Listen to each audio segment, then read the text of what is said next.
yes, track and field, and yes, trophies, yes, championships. Give us all of it here in Fayetteville, Arkansas. The Randall Tyson Track Center, already oozing with history, is about to get some more. What comes after best of the best? I think that's the bestest, which is what we got remaining. All finals, all the time. This is live coverage of the 2026 NCAA Indoor Track and Field Championships. So it's like this. Great moments are born of great opportunity. And that's what you have here tonight, boys, ladies. One chance. You've earned that right. One game. I could go on, but I don't have the whole Herb Brooks speech memorized. I just know you can't get away from it on championship day here at the NCAA. You're just filled with opportunity for greatness. And boy, do we have that here tonight. Best track meet you will find this side of the World Championships. Arkansas is hosting. They are also the home team on the men's side with the best position for winning. Maybe indoor title number 22. They have lots of dudes running today. 6 different men's champions the last 6 years, which means the Hogs are favored, but everybody on the list are the ones that are given chase and would like to have a second title as well. On the women's side, Illinois puts the field in track and field. Like if you literally took away the oval, they'd win. But since you can't do that, Oregon, Florida, BYU, Arkansas's won 3 of the last 4, as you see there. They are all in the fight. It is going to be delicious. And then you get a trophy at the end that's not quite as big as this, but it's still, like, that's not actual size. It's not 5 feet, but you get the idea. It's big like that. Calling all of the action upstairs, you see them on your screen. Dwight Stones, Lara Overton, and Dan O'Brien. All right, John, well, you set it up beautifully. This is what the winter season has been all about. The athletes, the programs that have Arkansas in a year where Arkansas is loaded on the women's and especially the men's side. They're hosting the event. They've not won here since 2013. But I have to tell you, as it's always the case with Arkansas, we've seen this over decades, the main word for their program is depth, Dan O'Brien. Well, when one guy doesn't make a final, another steps in and does. But Doug Kay said earlier this week that it's so fun to win a national championship at home. And like you said, they'd won that title in 2013, and that banner hangs here behind us with 50 others. But here's what Arkansas men have going in to this day. 11 athletes in 9 events. Jelani Watkins was really, he looked the best in the 60 meters and the 200 meters. Jordan Pierre, outstanding for a school record in the 400 meters. And Rivaldo Marshall, Lara, in the 800 meters. Well, for Oregon to stay in contention, they're going to look to bookend the day with some of their strongest point-scoring opportunities. Peyton Bear, a commanding lead in the heptathlon, and then a remarkable 5 entries in the 3,000, the second event on the track, to conclude their day. Well, and on the women's side, things look a little bit differently. Arkansas is going to feature, certainly, but some of the top teams, one of the top teams here is Illinois. They're going to try to do it like nobody's ever done it before, and that's win this thing with field events. Coach Petros Cipriano, he's won a national title, and he does love to feature the field events. They won the Big Ten indoor title just last year. For Georgia, the strength is in the sprints. They have 7 entries on the day, led by Olympian Adeja Hodge, who will be in both the 60 and the 200 meters as they're looking to follow last year's outdoor national title. And Oregon carries major momentum off of day 1, in which they claimed 2 titles already, the pentathlon and the distance medley relay. 3 of those DMR legs back in the mile as they look to repeat as the indoor NCAA women's team champions. Well, the first event we're going to see on the track is going to be the 1,000 meters for the heptathlon final event of 7. But here are the men's standings through the first 5 events. These are finals from yesterday. And see how tight it is between Arkansas, Kansas, Virginia, Texas A&M.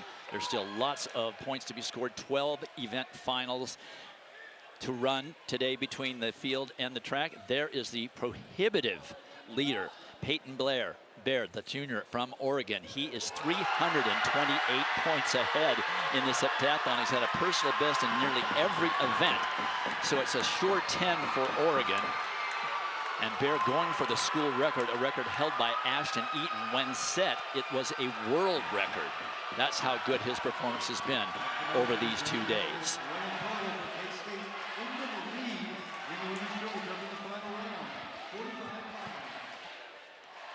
So there are your points spread out. You can see how huge the lead is, but very close between second and third. And we're also keeping an eye on Aiden Carter of Oregon.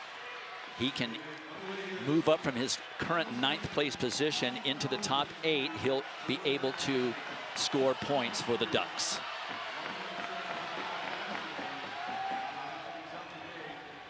They'll stay separated in those 2 groups until they hit the finishing stretch. And then they will all go to the pole. But in order to understand how important this event is, you got to know how we got here, Dan. Well, let's take you back to yesterday. Peyton Bear's an outstanding sprinter. The transfer from Mississippi State, featured in the sprints for that program.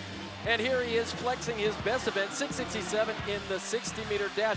That's a PR for him to get this thing started. We're going to stay with him through all 4 events on this first day. Here he is in the long jump. He saved his best jump for his last jump. 3rd attempt, 25.3 1/4 for almost 1,000 points, and another personal best for him. Then we move over to the shot put in the adjoining building, and he would put out a big throw in the 3rd attempt, 52 8 3/4, and another PR. And then they would move back to the main stadium here in the high jump.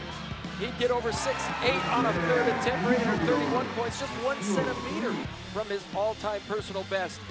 And the athletes have a short second day. They start with a 60-meter hurdles. Here's Peyton Bear closer to us, an outstanding hurdler. Good hurdle heat for him, challenged all the way through. As he dips to the line, he goes 7.86, just about 1/10 slower than his all-time personal best.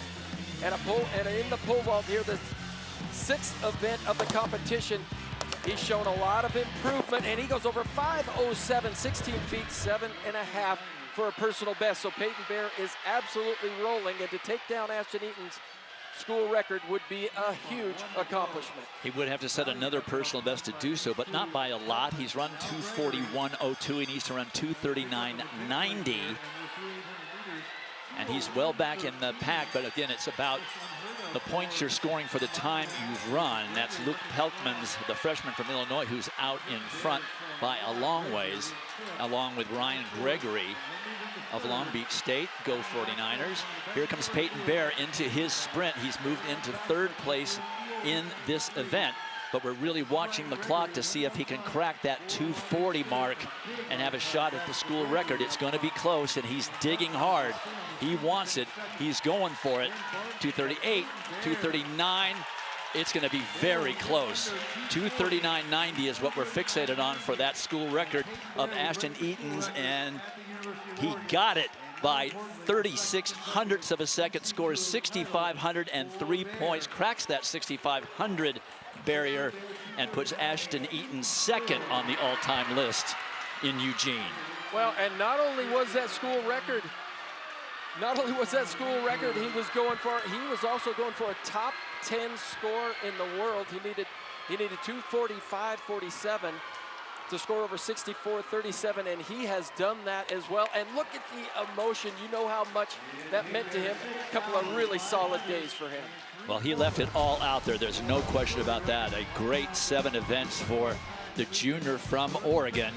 And when we come back, we'll get all of the official results, make certain our points are correct, and we'll talk to Peyton Bear. And the sophomore hugs the junior.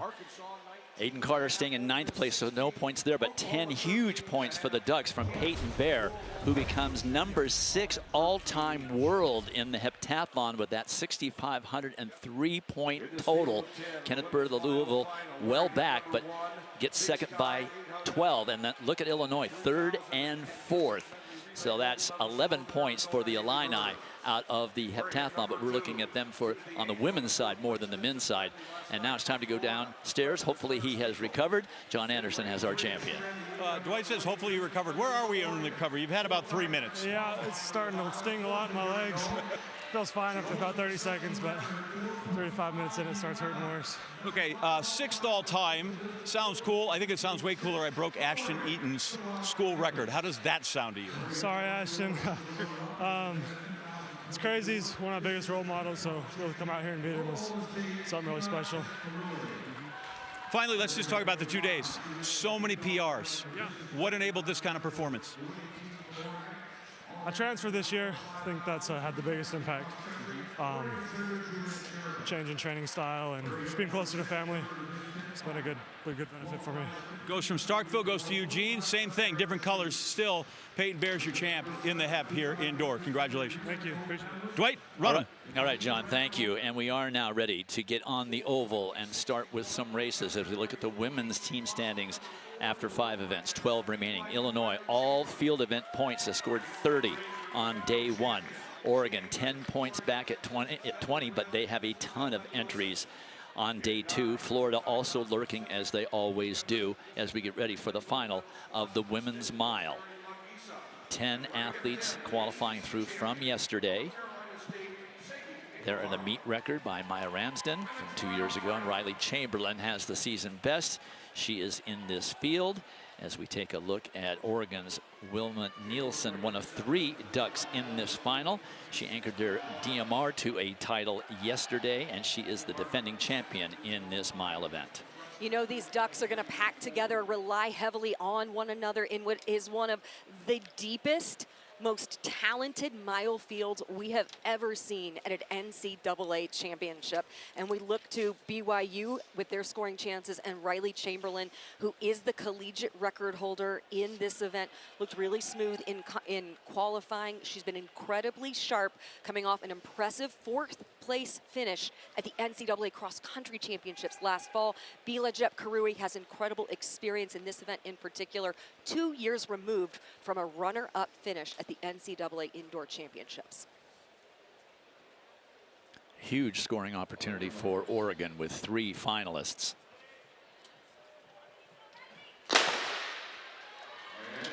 And these groups will stay as they are through the 2 full turns and then break for the pole on the finishing straight. We saw some tactical heats yesterday. Interested to know if this is going to be a tactical final as you look at the competitors.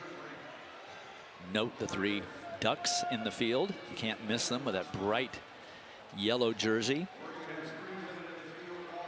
And it looks as though they have chosen a very moderate pace early on.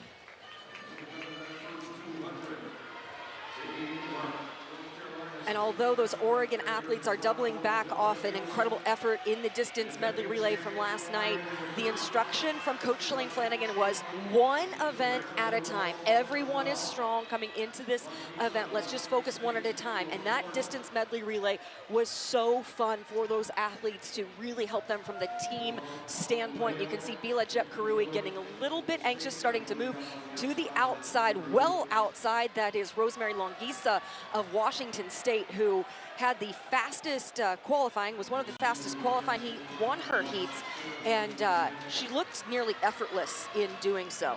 73.2 for the first 400 meters, or 440 yards here. This is a mile race, so definitely tactical, pedestrian pace. And the thing I always worry about, even though it's just a group of 10, is they have to go wide because they are just not given any room to run when it's at this pace. This is slower than what they're used to, so they have to make certain that they have a place to put their feet down.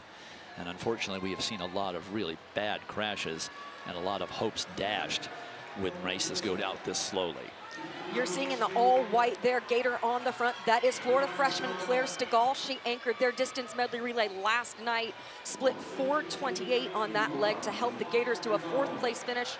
She was the runner-up at the SEC championship in this event.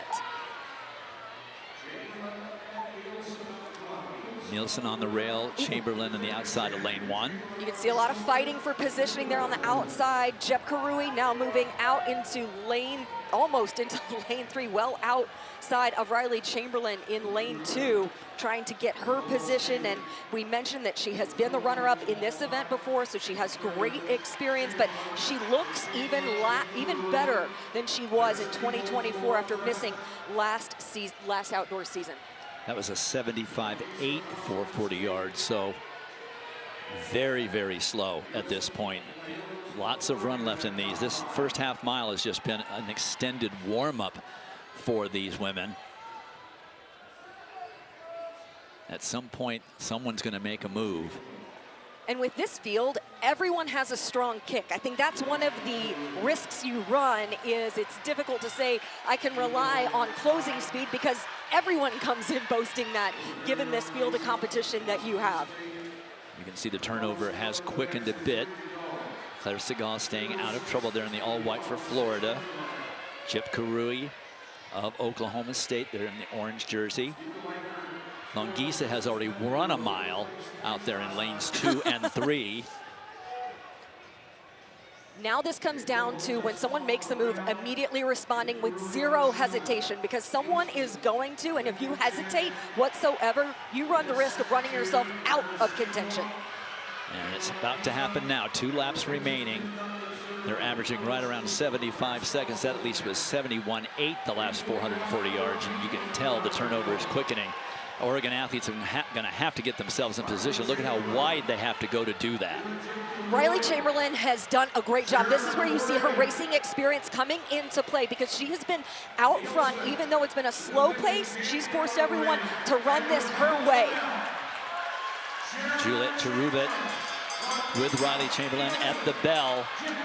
Sylvan Aldez has a lot of work to do, back about 7th or 8th place for the Ducks. The defending champion, Wilma Nielsen, right in there with the leaders. And for Washington State, this is Rosemary Longisa. She has already run a mile, having run so wide, but it's down to this. Does Nielsen have the kick to defend her title? NC State now on the outside. Engelhardt, Sadie Engelhardt is going to get second, but Nielsen successfully defends her title off of a very chaotically run mile. 29.2 for the last 260 seconds flat for her last 440.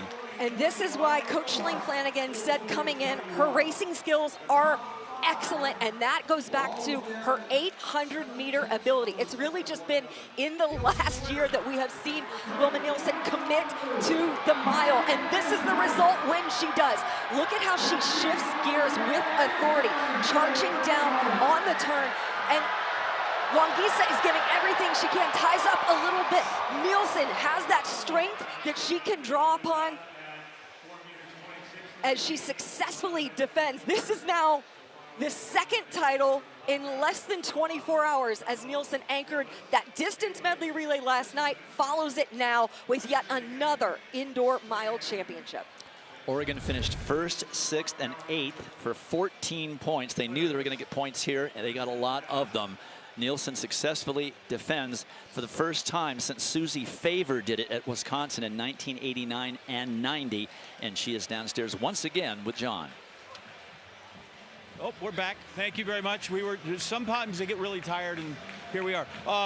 You and I are setting a record for the person I've talked to the most ever in a national championship, with 3 times as you come through here now. You look so shocked and surprised. How come? You've done this before. I'm not shocked. Like, I'm second all time, and I know I'm in great shape, but it's like, it's so many great women in the mile, and like, it's added pressure being national, like, defending champion, and it's more like relief. Like, I don't know, it's crazy. How did you sort this thing out? Didn't go out super quick. Obviously, the last 200's just all-out sprint. How'd you sort your way through it? I mean, I was like in okay position in the beginning, like next to Riley, but then everyone came from the outside, and I was like boxed, and which wanted me to go, like, I was really like trapped, but then like Rosemary went so I could like go after her, but I was like so locked in the end. I was like, if I have to, I'm gonna jump, but I didn't have to, so. So I'll just translate there. There was a lot happening, but that's okay because Wilma got there first, and she's the national champ. Congratulations. Thank you. We're back upstairs. All right, huge points for Oregon, 14 in the mile. They were looking for that, and that is really going to set them up well with many events and many athletes in final left. Congratulations to the defending champion. Men are next. There was also a men's high jump today on finals day. A two-way tie for 3rd place. This is Scotty Vines, now a sophomore at Arkansas. 3rd attempt at 7.3. He made the 3rd attempt at 7.1 3/4. Arkansas's hopes relying on him a lot. He was 6th at the SEC indoor. He pops up to 3rd here. Tied with him was Kamani Jack, the junior from Georgia, transfer from the University of Birmingham in England. He came in as the top seed. He won the SEC indoor, managed a 7-3 on his third attempt as well. He was struggling. And now place number 2, Kieran Washington, the junior from Oklahoma. Third attempt at 7-4 1/4 with a slight brush on the way down. He was third at the conference meet just a couple weeks ago.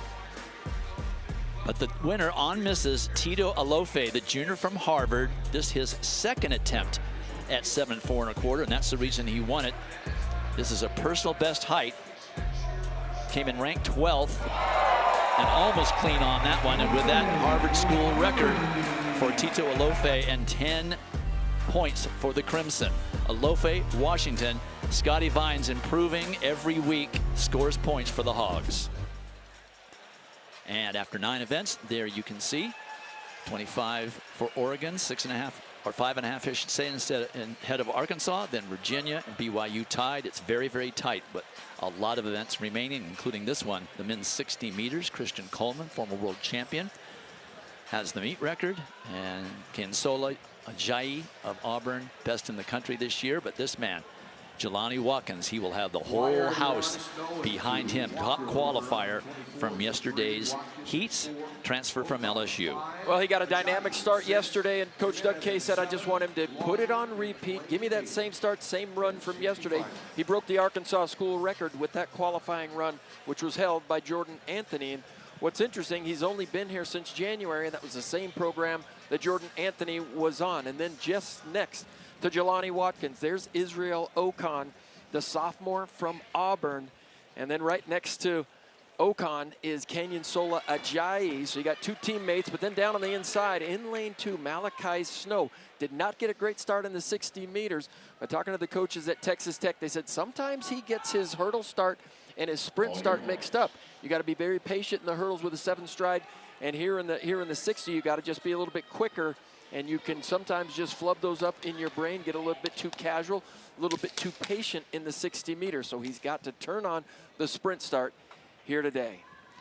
Don't be too alarmed when in lane 3 you see an amazing start by Kalen Walker, the senior from Iowa. He always gets great starts and is out front early.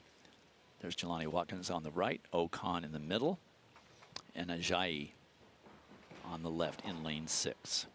Kalen Walker in lane 3, really taking his time to get in the blocks. He broke the Iowa school record yesterday with that run in qualifying.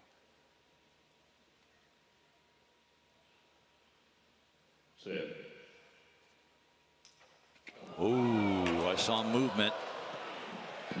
So now it's what color card will it be? Green, yellow, or red?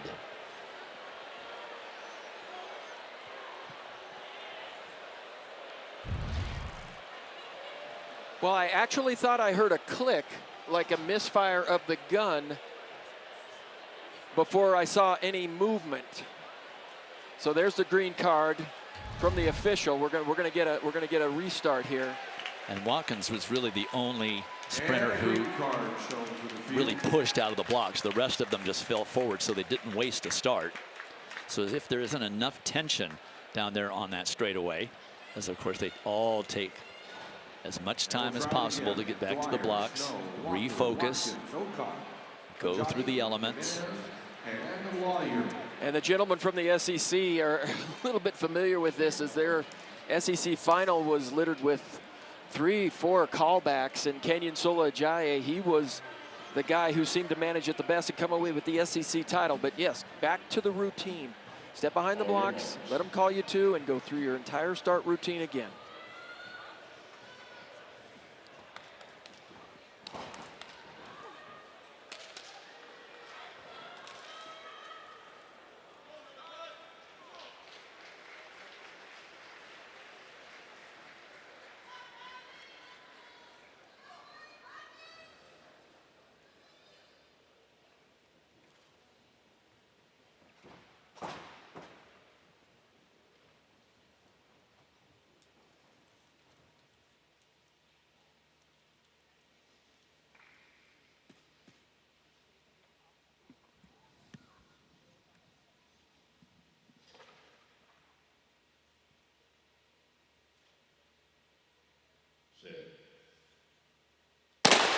Watkins with a not great start. Walker, of course, got a great one. There is Consola Ajayi, and here comes Watkins. It's Ajayi. Ajayi holds him off at the tape. Watkins second, and he had a better start yesterday, and he didn't think he had a good start yesterday, but he definitely had his normal start today. Ajayi with a 6:45. That ties the collegiate record. 6:45. Well, he ran 6:45 at the SEC Championships as well. And he wrote on the back of his number, "It's mine."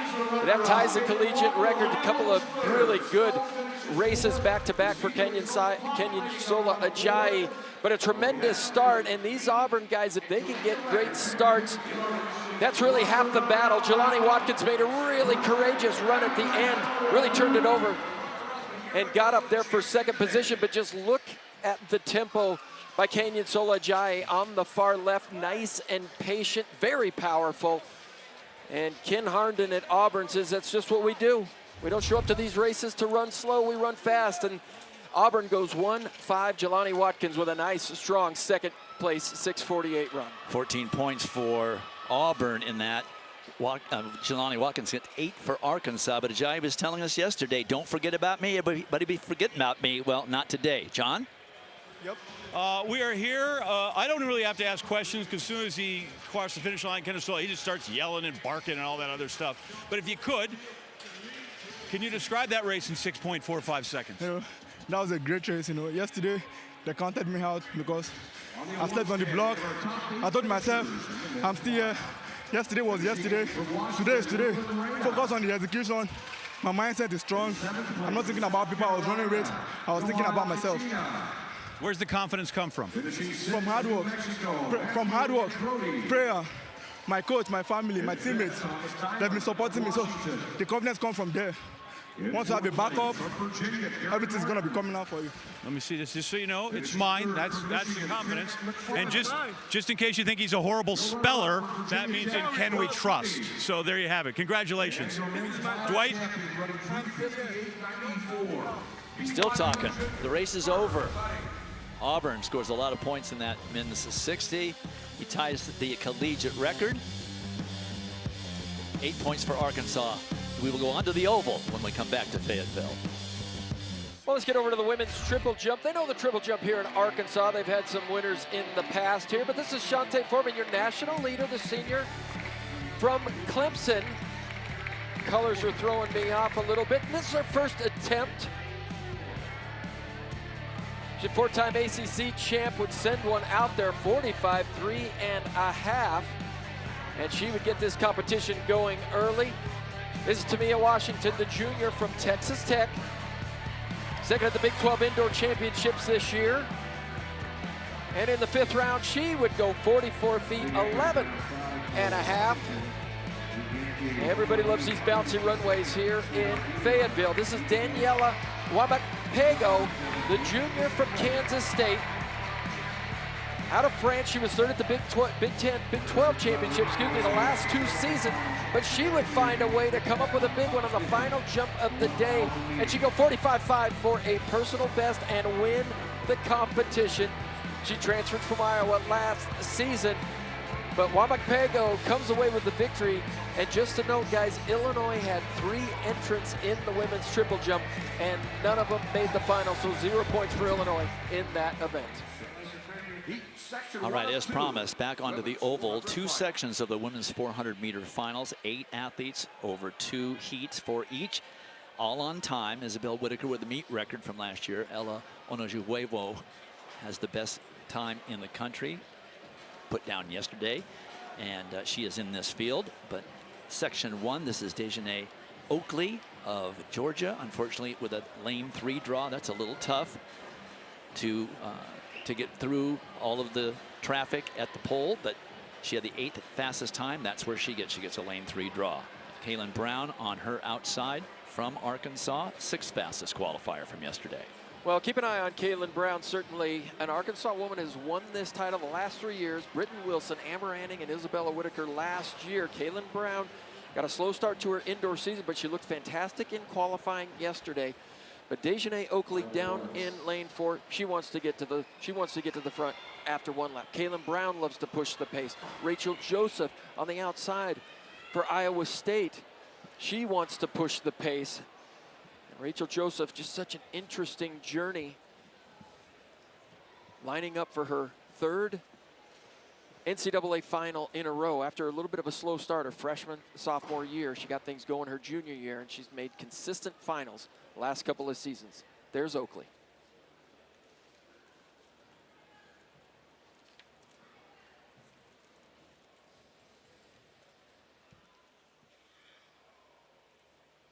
Set.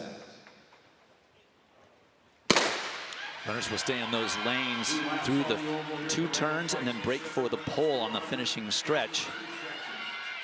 Oakley in 3, Brown in 4, Butler in 5, Joseph in 6. And getting that pole position is important, but how much energy that you have to use to get it, that's what's really important. Oakley is definitely going for it. Well, Coach Carroll at Georgia said, get it no matter what. And we're going to see that in the men's race certainly as well, as Rachel Joseph just slides right into 2nd position there. And this is not a position we're used to seeing Kaylin Brown in. Dejanay Oakley continuing to hang on there. How much energy do you have to expend to get the pole position? She's still looking strong. Scenario Butler trying to challenge on the outside, but she will not get there. 50-45 unofficially. Corrected to 50-47. That becomes the time to beat for the athletes in section 2. That's a lifetime best for Oakley by quite a ways. So she saved her best for the most important race, and she had a tough lane draw and overcame it nicely. Well, and we haven't seen anybody win a heat or a final from some of those inside lanes, Dwight, so this is absolutely amazing. 50-47, she picks the right time to run an all-time personal best. You want to win the 400 meters here, especially when you're in the heat before. You got to go places, you got to do things that you're not quite used to. Dejanay Oakley really pushed that first 200, and it paid off on the back end. So only Ella Onajuevo has run faster. Yesterday she did that and established the collegiate leader. Oakley running 50-47 establishes the time to beat for the runners in the 2nd section. But the top 2 qualifiers from yesterday are in the 2nd section. So Oakley will have to sit back and watch this race unfold and see if her time will hold up. Florida freshman Sydney Sutton in lane 5, 4x4 gold medalist a year ago, 2024 Olympic qualifier, your collegiate leader. So there's Dejanay Oakley having come out of lane 3, got the pole position and never gave it up, and runs to a personal best by nearly a half a second to establish the time to beat for the section 2 athletes in this 400 final. And this 400 final, section 2, features that woman, the senior from LSU, Ella Onajuevo. She ran 50-28 to establish the fastest time, not just in the country for collegiates. That's the fastest time in the world this year. Well, that was an LSU record and an African record. 50-28. You said it, talking to Coach Dennis Shaver, I said, you know, what does she have? And he said, something you can't coach.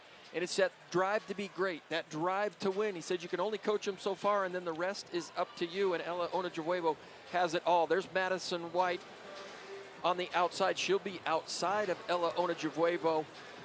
But Madison White coming off a fantastic sophomore season. Now she is a junior, but the Big Ten indoor champ. She just runs with such ease.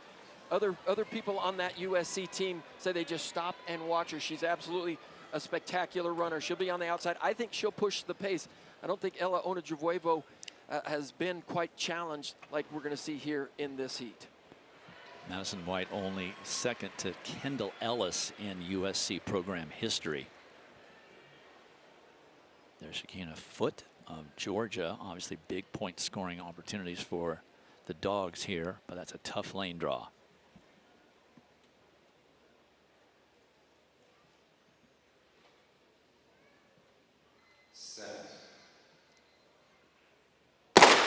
Long hold from the inside. Shaquina Foote of Georgia, Sydney Sutton of Florida in 4, Onajuevo of LSU in 5, and Madison White on the outside in 6.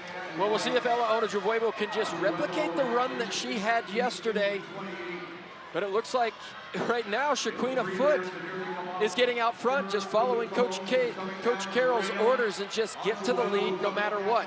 But it's Onajuevo who gets the pole. No one had to break stride, so now she's running against the clock largely. She ran faster than the time established by Dejanay Oakley yesterday, but does she have something left? As Madison White is definitely not going to just let her have it. No, that was a nice move on the straightaway by Madison White, but she's going to have to run this entire turn out there in lane 2. Ella Onajuevo in the lead, but here comes Madison White. Madison White with a head of steam. She dips it to tape. Was it fast enough? No. The winner comes not only from just section 1, which is unusual. Section 1 from lane 3.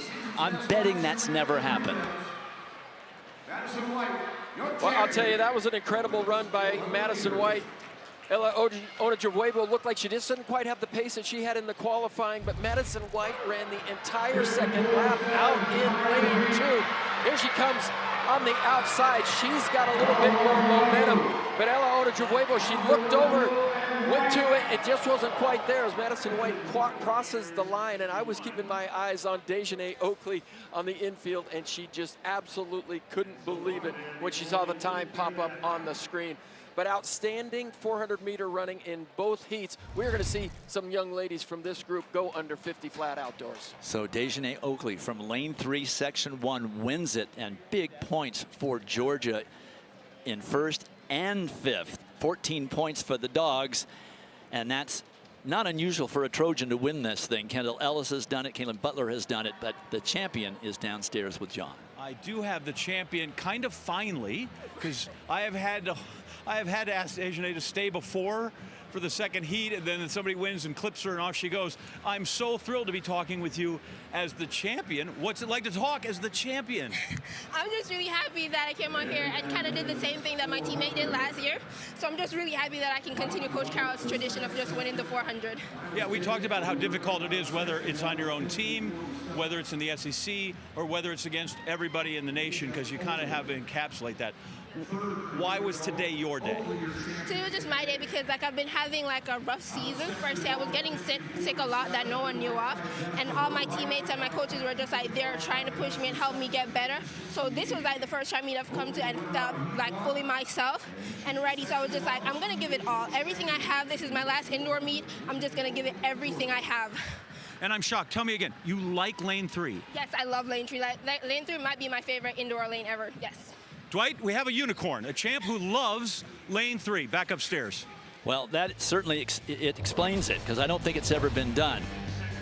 14 points for the Dogs in that 400. She ran it all the way, just the way Coach Carroll told her to do so. When we come back, it's the men's turn.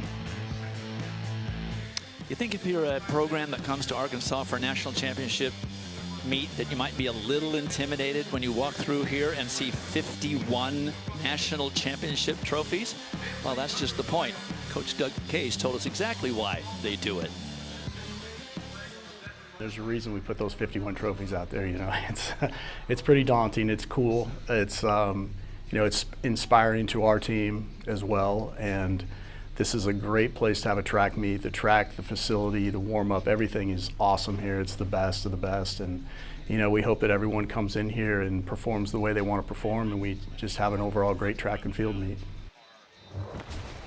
It doesn't hurt that they are hosting this year. They're also hosting the conference and the national championships next year here at Arkansas, and they're always in contention as we get ready now for the men's 800 meters. Michael Cerrone, when he was at UTEP, with that meet record, and Colin Solomon, who we saw in the DMR last night. He has the fastest time amongst collegians this year.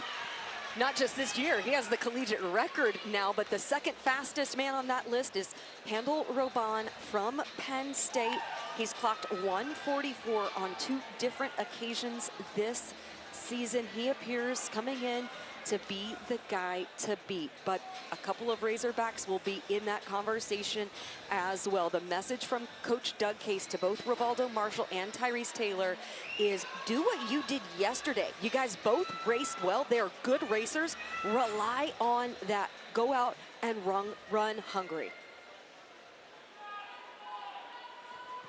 Both Arkansas half milers were automatic qualifiers yesterday.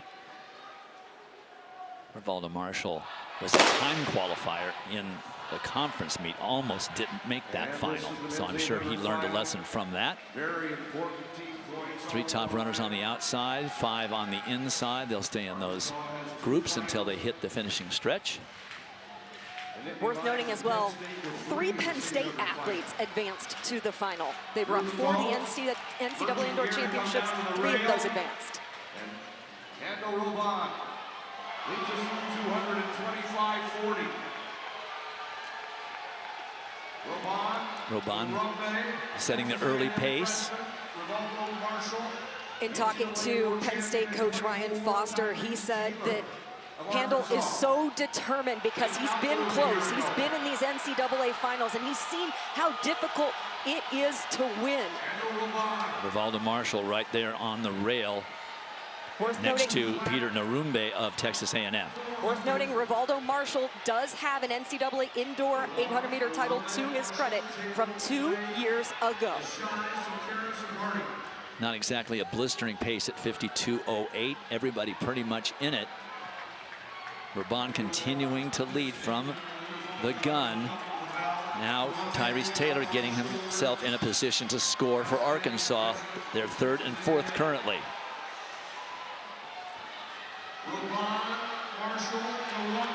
Marshall on the inside trying to make a move. Here comes Narumbe and Taylor and Marshall. It's a 1-2 Arkansas sweep if they can hold everyone off. This is huge for the Hogs. It's Tyrese Taylor who wins the race, but it's inconsequential to the team. 18 points.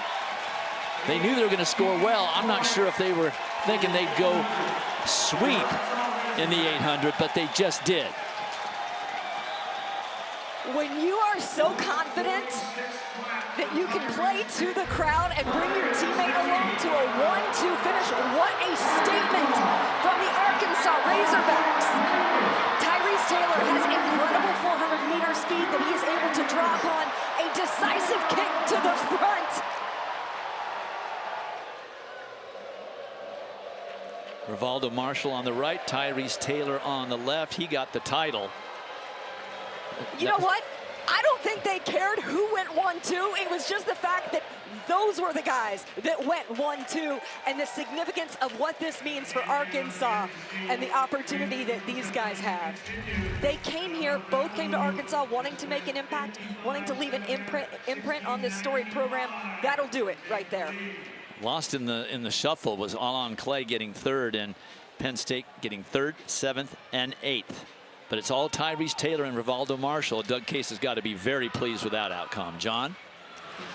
Thank you, Dwight. I think I'm the only thing that can come between these two, Trice and Rivaldo. If we can, first, since you win, I told him earlier he's forgiven for letting up early in the qualifying of the SEC. Yeah. But how did that inform how you ran that final and you got to this final? You know, to my teammate, he talked to me and told me, don't do that again. My coach, some of my teammates, Chris Bear, they all talk to me and say, man, don't use up at the line again. So I just take that into mind and do it, you know, where we are.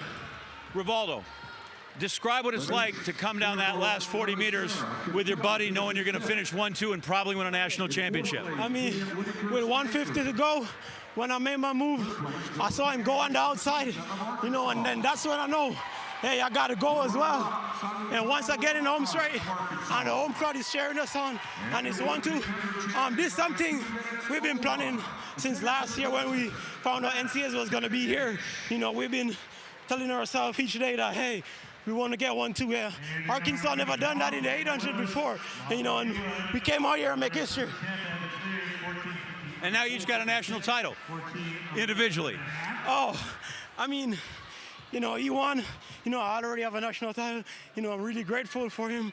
You know, we push each other in practice, you know, and also just to help the team win a trophy. You know, that's all we're about. Well, to go back to you, but I'll just tell you, these guys blew the roof off this dump. We got a lot of woo pig suing going on right now. Thank you. Well, that's for the truth.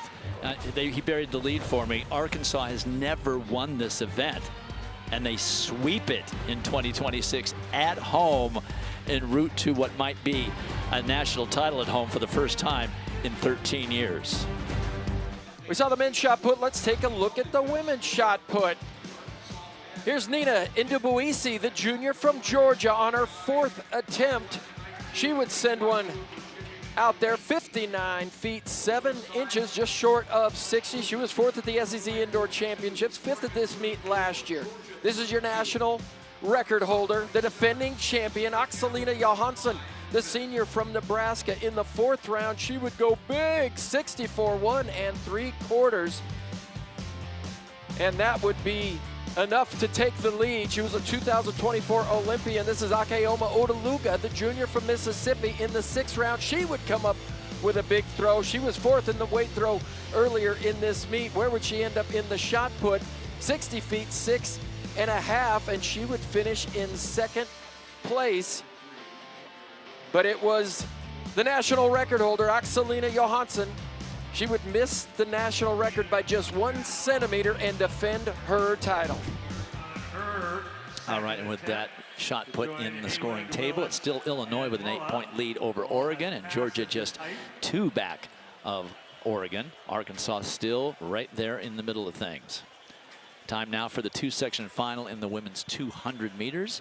Olympic silver medalist in the 200, Julian Alfred, has the meet record. And Adeja Hodge has the best time in the country this year. There's India Mayberry of TCU, the sophomore. She is the defending champion, but she had a tough time in qualifying, only got the 6th fastest time, so she ended up in lane 4 in the Section 1 race. Well, the Big 12 champion, a little bit slow start in this indoor season, and she surprised Jamisha Ford last year in Virginia Beach. We got a chance to see that, but just one of 2 Horned Frogs here at the championships. It's Tariah Kelly. She looked great yesterday after missing the Big 12 championships with the flu. And Coach Michael Ford has told her, you don't have to run the perfect race. Just get out there and be competitive. Wants to see her run a better 2nd curve. But Tariah Kelly's been really consistent, that mid-22 seconds. Will that be enough in this 2-heat final? Gabrielle Matthews from Florida, the senior, she had to run a personal best to get here to the finals. And Deja DeFran of USC down there in lane 3. Lane 3 is an even tougher lane draw in the 200 than it is in the 400, though we saw the 400-meter champion come out of lane 3 in the Section 1 race.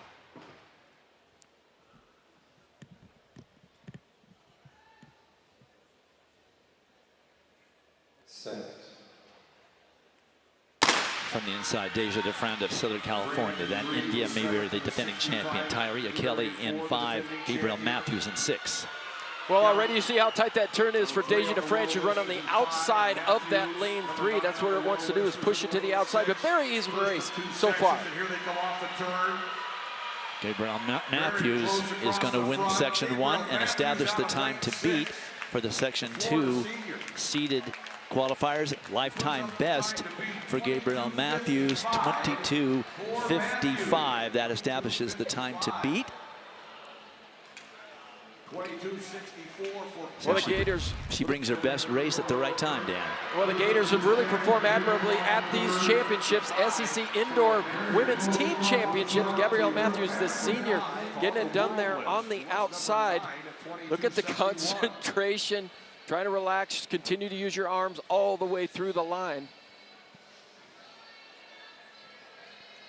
So 22:55 personal best for Gabrielle Matthews. Now she has to wait to see if the athletes in Section 2 can beat that time. Second to Tariah Kelly of Baylor at 22:64, just a 10th off her personal best.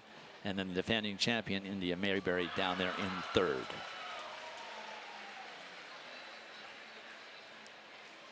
And clearance here for Ashley Callahan at Louisville on her 3rd attempt. At the wire in Section 1, it was Gabrielle Matthews, the senior from Florida, winning the Section 1 and establishing the time to beat at 22:55. She took advantage of that outside lane draw. And now gives us 5 at that clearance was Mo, who was passed. Now we move along to Section 2, there is Adasia Hodge of Georgia once again. She was second in the 60 meters earlier.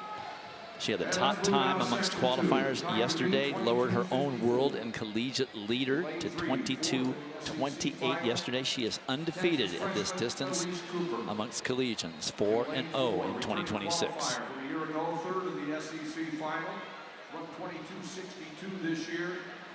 Texas A&M senior Cameron Dixon.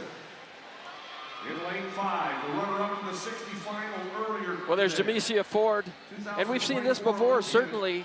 Adasia Hodge in lane 5, Jamesia Ford in lane 6. We saw it twice at the SEC Championship. We can see it here in the final, certainly again. But Jamesia Ford really just working on different aspects of her race. We'll see if she can hold Hodge off this time. Hodge so powerful, so strong.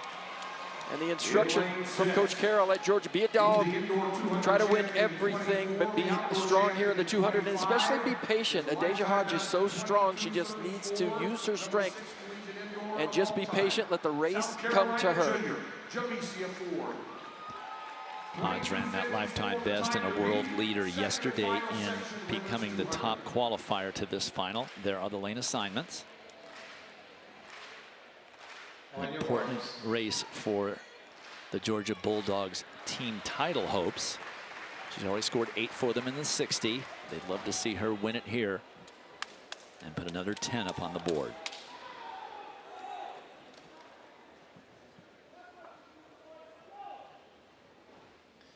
Well, things certainly have changed with Dejanay Oakley winning that 400 meters. These national championship meets, conference meets just don't go the way you plan. So now Georgia all of a sudden is looking good for maybe a team title.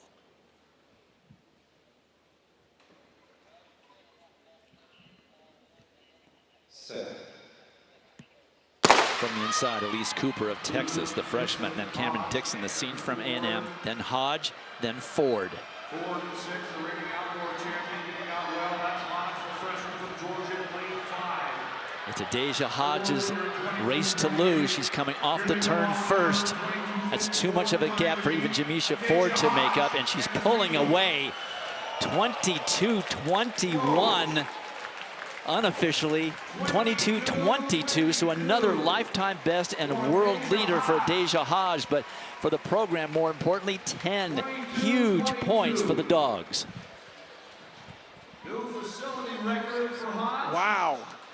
That's number 6 all time at the distance. Well, she said she was just made to run the 200 meters. She did the 60 meters as a personal challenge, and that was a race that she really had to work on. But here in the 200 meters, she loves this race. Look at, she makes up the stagger with 75 meters still to go. She's past Jamesia Ford, and look at the strength as she comes off the turn. She comes off that turn just absolutely perfect from a posture standpoint, and she's able to just use her strength and power all the way through the line. Total domination. Last time a Georgia athlete won the 200 meters, it was Debbie Ferguson, one of the golden girls of the Bahamas back in 1996. A lifetime best, another world leader for Adasia Hodge, and a boatload of points out of her for this Georgia program, and she's down with John. Thank you, Dwight. I'm looking, I see all these 2s. 22.22, and yet you're first. You get a 1 in front of it. I feel like I'm pleased with 22.22. What does it say to you? It means a lot, man. It just shows that how much work I've been putting in the lab, back at Georgia, back in Athens. And it just shows I can come out here and execute and take down such a big field. Just a lot of really talented ladies. You come in, you're just a freshman. I feel like this should be harder. Have there been struggles this season that you've had to fight through? Yeah, definitely. Just confidence-wise, after sitting out a year, just coming back, it was mental, but I knew I can get over it because I can trust my training and trust what my coaches have done for me so far. Well played. Thank you. Might see you for a team trophy at the end of this. Congratulations. Thank you, thank you. Dwight? Well, there was never a doubt, John, that she was going to win this race. She had the good lane draw. She had Jamesia Ford out in front of her and had a lot of power coming into the line. Georgia now tied with Illinois for the lead. I'm a senior. It's my last year. This year, I'm not looking to lose no national meets. I want every title. It means everything. I feel like I can do everything. I feel like I beat anybody. And I mean, any given day, I feel like I beat anybody. I'm the most confident man in the world.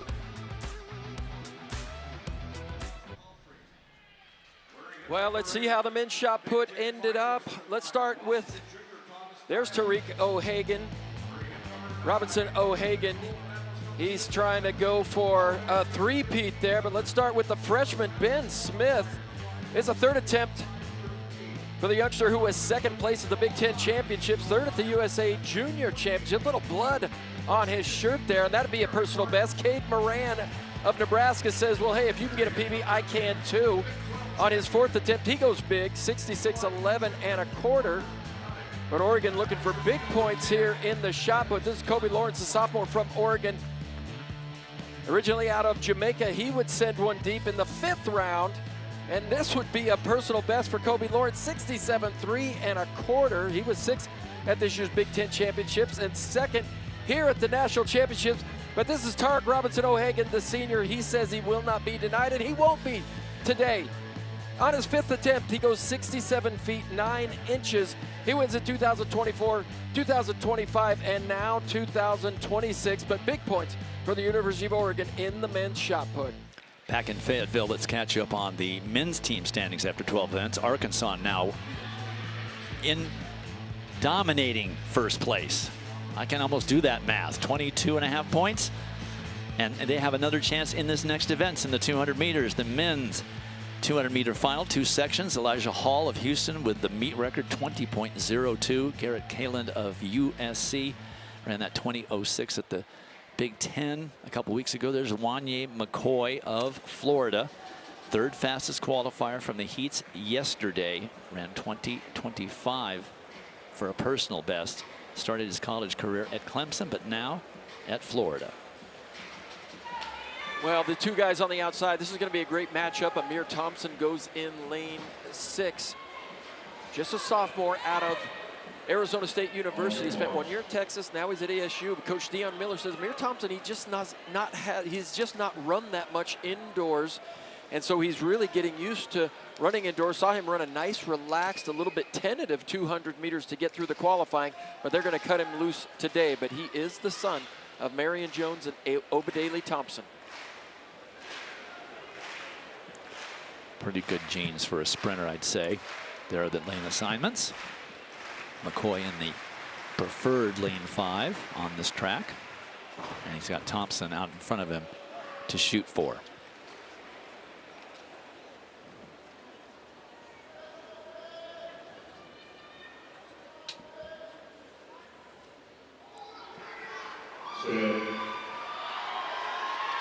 From the inside, Trelea Banks of Indiana, then Denzi Simasela, then Wanye McCoy.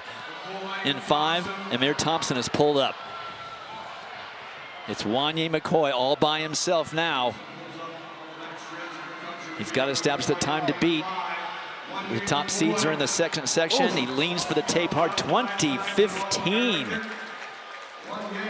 That's the unofficial. 2017, it's still a lifetime best for McCoy. And he gives them something to shoot for in this Section 2 race. Well, I'll tell you, it can be really distracting when somebody goes down in a lane next to you, but just look at the pressure, Wanye McCoy, and this is how you run the 200 meters. You just get in the fast tempo and you just hold it right there. You're not going to re-accelerate. You're not going to go any faster. Just boom, boom, boom, pick them up and put them down. And Wanye McCoy was just in an absolute rhythm there. He crossed the line. Just didn't look like he was in any distress at all. Banks was a distant second in 2074. So the time to beat for Section 2, 2017. Now Wanye McCoy has to sit back and watch what happens in Section 2. He's given him a heck of a time to shoot for.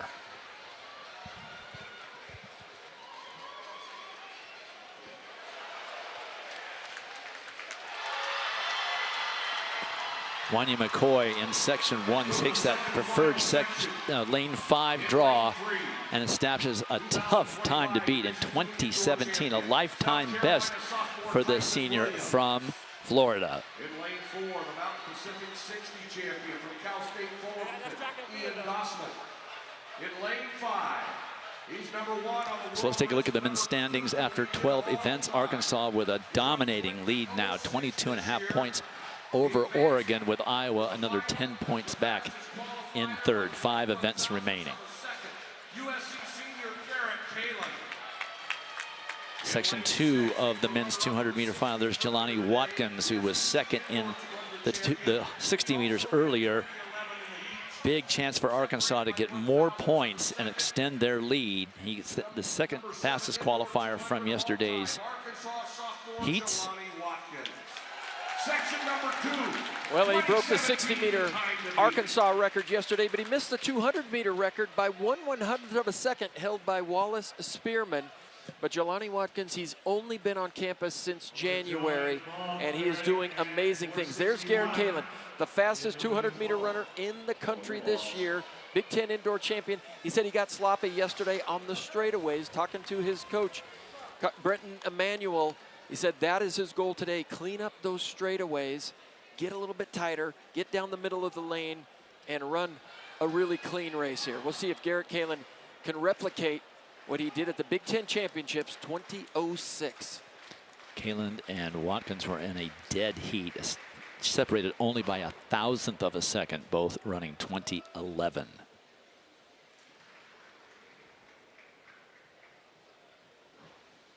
This collegiate record of 20.02 is in jeopardy. From the inside, Tyson Williams of South Carolina, then Ian Dossman of Fullerton, then Kalin in 5, Watkins in 6. Well, he got great turnover in Kalin in lane 5, and he got power on the outside with Jelani Watkins. Here comes Kalin. He's got that better lane. That's the preferred lane 5. He comes off first. He's lifting. Watkins is trying to catch him. He's not going to. Oh my God. Oh my God. That's 1/100th of a second off the world record. It's been adjusted to 1995, but it's certainly a collegiate record. He misses the world record, which is an unworldly 1992 from Frankie Fredericks back in 1996. The first collegian to ever break 20 seconds. Elijah Hall no longer the collegiate record holder. And yes, he did need to clean some stuff up from yesterday. Nice cleanup. Well, he really did. Let's take a look at his run. And look at the just tremendous turnover from the gun. Garrett Kalin just went into overdrive. Such tremendous turnover on that speed. And then he hits the straightaway and continues to lift all the way to the line. But Dwight, you and I were there in 2018 when Elijah Hall broke that national record. And that was impressive. This is even more impressive. Wow. It's also an American record in this 200-meter race. One seldom run. It's really just a collegiate race anymore. They've took it out of the World Championships many years ago because the guys in 3 and 4 were not showing up for the final. Kalin runs an ungodly 1995. Wanya McCoy ends up 2nd overall. Jelani Watkins 3rd. So 6 more points for the Hogs, but the new American record holder and champion is downstairs with John. Thank you, Dwight. Mr. Sub 20. How's that title fit for you? Hey, I love to hear it. Before coming into this race, I felt as if going under 20 wasn't possible. The moment I stepped out, I said, "No, I'm running it today. I don't care. I'm running it today." And I got to thank God that I did. So our commentators said that you had some things to clean up. I didn't realize the room was that dirty that we could drop from what we ran yesterday to 1993. What was better today? So I want to say kind of my placement on the outside lane. Coming down that first straight, I felt as I was about to fly off the track. So I knew that I had to come in more controlled. And coming down that last straight, I tripped, missed a step. So I need to kind of dig in to that lane and make sure I stay stable and then bring it on home. You knew it was quick this time. I noticed you managed to peak as you went by the finish line at that time. It's a habit that I've kind of gotten now, and I'm trying to stop it because we ain't worried about the time right now. We're worried about execution. Great execution. Congratulations. Thank you, sir. Dwight, if you're going to run under 20, you got time to peek at the clock. Boy, isn't it the truth? First sub 20 in a long time that we've seen, and he ran that thing hard from the gun. Didn't hurt to have Jelani Watkins out there rabbiting him either. I'm a very, very fierce competitor, leaving no doubt, just not holding back. is Emmy Scales, still undefeated against collegians. I want to win. I'll go hard every single time. And one of the most important things I think about is the legacy that my school carries. We got Sid, Masai, Penny Harrison, Jasmine Camacho. what's it like to put our name on that list? I think I feel personally obligated to continue that legacy. Well, only Olympic champion Masai Russell has run faster than Emmy Scales. She is the SEC champion. She has still not lost a final to a collegian, but she had a little bit of a challenge in the heats, ended up as a time qualifier, and therefore drew lane number 2. Third in this final a year ago, Clemson senior. Here are your records. Akira Nugent of Arkansas with a meet record. Emmy Scales with the season best, as we mentioned, on Valentine's Day about a month ago. But she will have her hands full here. And Oregon's got a chance to score some more points in this event with senior Aaliyah McCormick starting out of lane number 4. Well, she's the outdoor NCAA champion, the Big Ten indoor champ, and she is a tough competitor. She always seems to rise to the occasion when the moment presents it. She likes the lights the brightest, and she comes through. There's Jai Covington, last year's NCAA champion. And I had a chance to talk to Joanna Hayes this morning, and she said any of these young ladies in this race can step up and run a fast race. And even if you haven't run super fast, you get into this situation and you can certainly step up. Her athlete, Yanya Naimic, yesterday from UCLA had the fastest qualifying time, so she's right there next to Aaliyah McCormick. Jai Covington in lane 3. I don't mind Emmy Scales being over in lane 2. Lonnie Green said that she is in a great headspace, even after not winning her qualifying round. He says, you run the SEC race and you'll be national champion. But team point implications here for Aaliyah McCormick in lane 4. And also for Maddie Cooper of Georgia in lane 6.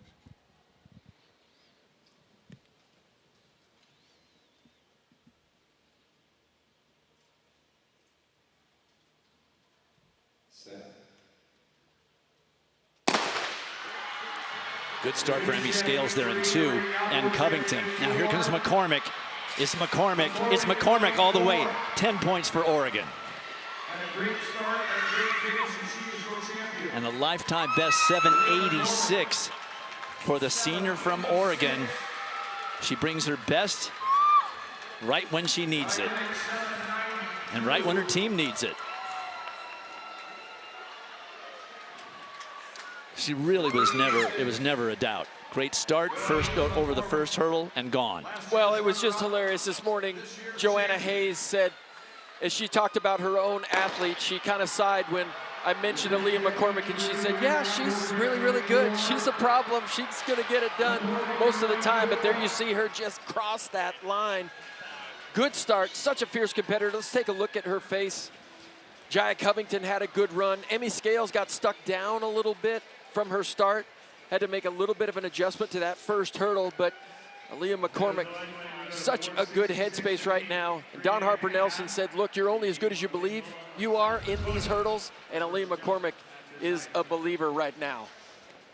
Aaliyah McCormick, 10 points for her Ducks. It was Yanya Indip Naimek of UCLA, who had a great qualifier yesterday, ran well here for second place, and Annalise Torian, Reggie Torian's daughter, finishing 3rd for Auburn, but it was all Oregon. She led from start to finish, and she's downstairs with John. Thank you, Dwight. You looked overwhelmed. I thought you guys all have supreme confidence that I'm going to win. What's with all this shock? I'm just very grateful. I love competing for the Ducks. I love doing my sport. I love the energy, and these ladies have pushed me to do what I just did. So I'm just very grateful. They go by so quick. How do you slow it down to make sure you're doing all the technical points you need while also being really fast when you run? At that point, when the gun goes off, everything kind of goes blank. I'm just running, you know, I'm just trying to remember what my coaches said, but mainly I just focus on my lane. That's really important for me, yeah. Well, yours was the best lane because it's the championship lane. Congratulations. Thank you so much. Dwight, upstairs, the Ducks are in a fight right now with Illinois. Boy, ain't it the truth, it's getting very, very tight at the top between Ducks, Illinois, and Georgia. Aaliyah McCormick, 10 points for her Ducks. Will it make the difference? We're running out of events. Confident, explosive, a leader. This is where you make a name for yourself. It's all a respect thing. We know anybody can win on any given day. It's a matter about who's the best man on that day. I've raced a lot of these guys multiple times. Some beat me, some haven't. So just trying to go and focus on what I need to do, what me and my coach have been working on. And I know if I do what we've been working on, there's nobody here that can beat me. Jacoby Tharp was the U.S. national champion last year, made the World Championship team, 6th in the final in Tokyo.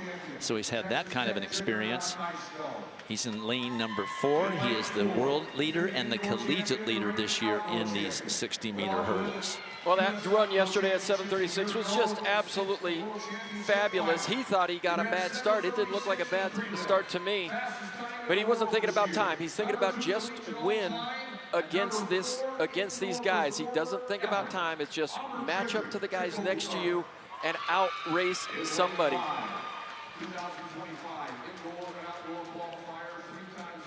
Right next to him on his left, Bradley Franklin of Samford won his heat yesterday, number 7 on the all-time list for collegians. And he's got an interesting pre-race routine, which he might show us momentarily. Maybe a little more serious in the final, be the whole boxing thing yesterday. As we go down to lane 3, and Malachi Snow, the junior from Texas Tech. He ran the 60 meters earlier today. 4th place he finished. There are the records. Grant Holloway, of course, the Olympic champion, 3 times the world champion. Has the meet record. Jacoby Tharp at the fastest time in the country amongst collegians. He ran that yesterday. I think it's fair to say it's his to lose, Dan.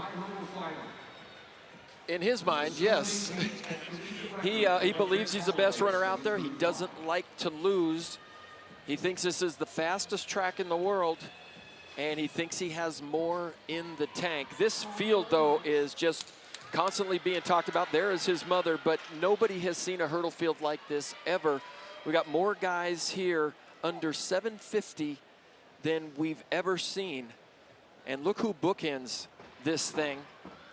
It's a couple of Arkansas Razorbacks, Vizcaína and Savani, are going to get more points for the Arkansas Razorbacks just by being in the race. But Jacoby Tharp is just on another level from a confidence level right now.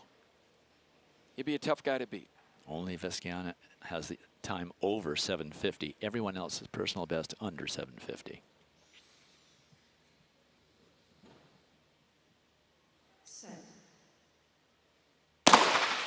Tharp with a good start, and if he gets a good start, he's gone, and boy is he.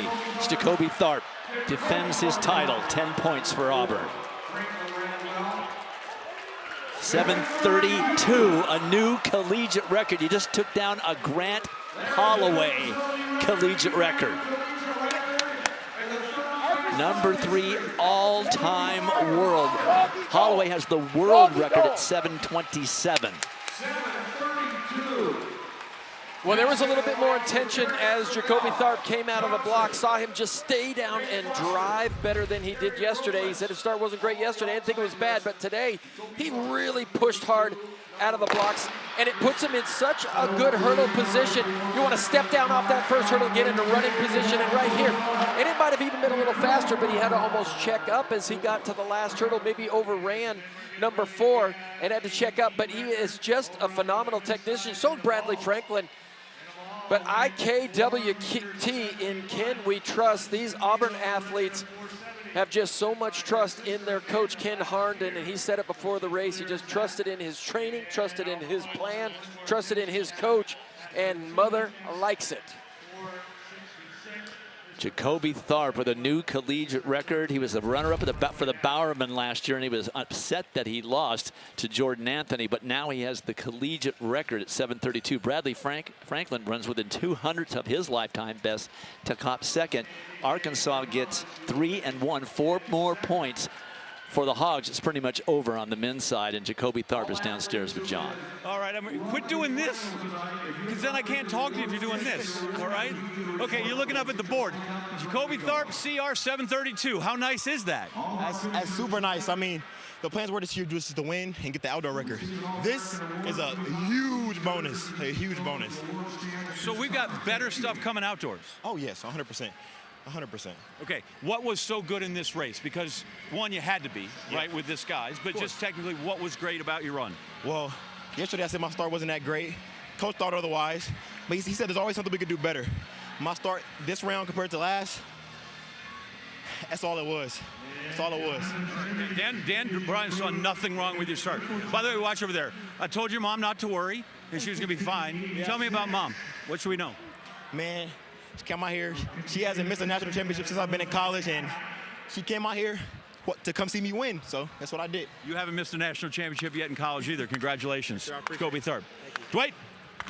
Well, you never want to disappoint your mom. There's no question about that. Jacoby Tharp with an amazing run, taking down a Grant Holloway record and maybe someday in the not-too-distant future challenging for the world record, not only indoors, but possibly outdoors as well. What a performance. Jacoby Tharp, 60-meter hurdle champion. While we have a second, the NCAA Men's Wrestling Championship coverage begins on Thursday, March 19th across ESPN platforms. For more information, visit ncaa.com, the home for all NCAA championships. Let's take a look at the women's high jump, a key event for Illinois. But this is Alyssa Jones of Stanford, the senior. First attempt at 6'3 1/4. This matched her PR. She's second in the long jump yesterday. Won this event at the ACC indoor. This is Rose Yeboah, the senior at Illinois from Ghana. She competed in Paris for Ghana. Second attempt at 6'4", huge clearance, and it equal to her personal best. That was good enough for 8 points for Illinois. They also got a three-way tie for fourth, so they scored 12 total. But this is your champion, Temitope Adesina, the junior from Texas Tech. Her first attempt at 6'5 1/2", which equals her PR. Pretty good pop on the backside, but it stays on. 2024 Olympian for Nigeria. She won the Big 12 indoor earlier this season, but 12 points for Illinois. Adesina, the champion.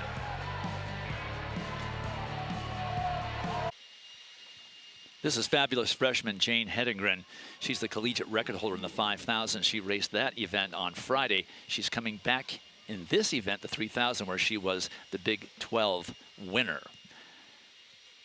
Talking about the 5,000 in Friday's meet, here it is. Jane Hedengren led the majority of this race, then decisively making a move with 1,000 meters to go. Powers away from the field that includes Alabama's Doris Lemon-Golay as she claims her first NCAA individual title in a facility record. Celebrating with her coach, Diljeet Taylor, there after that victory over the 5,000 meters. The weight lifted off her shoulders, a huge sigh of relief going into day two. Meanwhile, in the distance medley relay, this was deep with competition. The Oregon Ducks well set up by Shalon Ayildiz's 800-meter leg, and that gives Wilma Nielsen threatening position in the lead, demonstrates a monstrous closing kick for Oregon's first distance medley relay title since 2019. And now you can see that Hedengren is put in a 68.9 400 meters, further separating herself from the chase pack behind her. And in talking with Jane and Coach Taylor about the decision, because obviously Jane has run incredible legs on BYU's distance medley. Also this indoor season had a lot of options with where she could race. She's a very strong miler, of course, as well. And Coach Taylor, who we're seeing right now, always comes with the fire fits on race day, by the way. She said that they wanted to just really gain some experience. We wanted to have fun. She said that's what this entire year has been about, gaining experience and having fun, getting out there racing. And now settling into second position, that is Allie Zealand from Liberty, who is actually coached by her mother, Heather Sagan-Zeeland, Liberty's first ever D1 national champion, which she won here. She won the mile in 2002 in Fayetteville. Getting a nice look at her there as Jane Hedengren has put an incredible lead, a dominant surge on the remainder of the field. Zealand followed by two New Mexico athletes, and Coach Taylor shouting out some commands there from the crowd. Less than 2 laps to go now. She keeps hammering the pace, going for that Harker-Valby championship record of 8:41.50. Worth noting, Parker-Valby successfully pulled off the sweep of the 5,000 and 3,000 meters 2 years ago. She has a 5-second lead now over the field. Coming up to the bell. She won the 5,000 meters last night. She's going on to do the double, but is she going to also do it with a championship record? The freshman from BYU, Jane Hedegren, a phenom in high school in Provo, now running for the Cougars. On 8:37 pace, thanks to a sub-68 last 400 meters. And she still looks just as fresh as she was when she started the race. Winner of the 5, winner of the 3,000, Jane Hedegren. And a big race for second place. It is Pamela Kosgei, who ends up second in both of those distance races here at these championships. And Shalon Aldis, you can say with the yellow, she is not in the top 8, which means that Georgia has clinched the national title on the women's side. Meanwhile, Jane Hedegren is right there rooting on Riley Chamberlain, who's getting ready to cross the finish line. So right there ready to bring in her teammates. Here comes Jenna Hutchins as well. She's not only an exceptional talent, she's an exceptional teammate as well. And you think about the level of expectation when you have such a remarkable prep career. And one of the things that is equally impressive as her performances have been is how Jane has so navigated those expectations, how she has handled what she has come in with, and all of that expectation that was placed upon her. That was an absolutely remarkable race from her, the second such in 2 days. A 2:15 last 800 meters, 66.8 last quarter, 33-second last 200. She was going for the record, and she got it. 8:36.61, the winning time in the 3,000 for doubler Jane Hedegren, the freshman at BYU. Second and third to New Mexico with Kosgei and Jemkedic for the Lobos, and no Oregon score in this 3,000. Well, let's go down the stairs to John. He's got Jane for the second day in a row. Second day in a row, 5,000 title, now a 3,000 title. I don't know, can you compare them? Both. This one was certainly judged by the margin of victory, much easier. I don't know if it was actually for the person that had to run all the laps. Oh man, it was fun to come out here, get to do the double. I loved getting to race multiple events in a meet, so just a big privilege. Long season, cross country, now the indoor, and you got more to come. How you holding up? Like, I feel like maybe a rest would be in order. Oh yeah, rest is absolutely built in. That's a huge part of the training and the philosophy behind the work we're doing. If you're not resting, you're going to be stagnant, right? And so that's definitely built in. It's all intentional. This is a big 24 hours. A lot happens. When do you take a minute to kind of maybe sit back and absorb all of it? Yeah, that's a great question. I feel like right off of the 5K, it's kind of weird because you're in this interesting spot where you got another race coming up, but you also want to celebrate the race that just happened. And so it's a delicate balance, but I'm just grateful the meet was able to wrap up the way it did, and now it's time for some downtime and some celebration. I hope you let it wash over you. Congratulations. Thank you, sir. Dwight, another superlative performance by the freshman. And the fact that she's a freshman, the freshman has never done the double. It's been done the double, but not by a freshman. Jane Hedegren, remember that name. She's going to be around for a while. From the track to the field, let's see how the women's pole vault ended up. This is Anna Willis, a sophomore from South Dakota. Second at the Summit League Indoor Championships this year. Fourth at the NCAA Championships Outdoors, and this is her first attempt at 14:11.5, and she would go clear. And she'd get a chance to take a look at her teammate, another South Dakota Coyote. This is Marlene Mulla, the senior. She's your Summit League champion indoors this year. She's been to the NCAA Championships 4 times, from 22 to 24, and then this year in 26. And on a second attempt, she gets over 15:1.5. and that would be good enough for second place today. But the day belonged to a Mall sister, but different than last year's champion. This is Hannah Mall, the junior from Washington, second attempt, 15.9, and this would be a meet record, and she would get over on the second attempt. She was second at the NCAA Indoor Championships in 2004, and again in 2005 to her sister Amanda. But congratulations to her and her coach, Tim Riley. And we move over to the men's triple jump. Exciting times over there. Big crowds on that side of the stadium. This is Selva Prabhu, the sophomore from Kansas State. He's number 5 on the world list this year, number 18 all-time in collegiate marks. This is his third attempt, 55.11 and a quarter for a big personal best. He was second at the Big 12 championships. Now he's going to be second at the NCAA championships.